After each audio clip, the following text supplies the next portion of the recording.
Welcome to Arlington Community Arts. Today we're going to make salt paintings.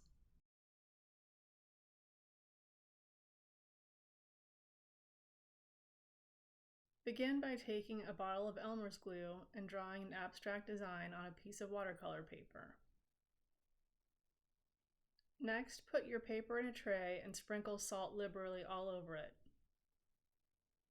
When doing this with a group, you may want to have the students salt their pictures one by one to cut down on mess.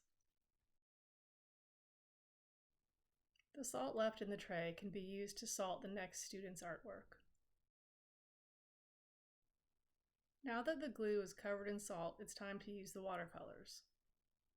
Load up your brush with watercolor and touch it to the salt. Watch the salt pull the color through. Continue adding color until all the salt is covered.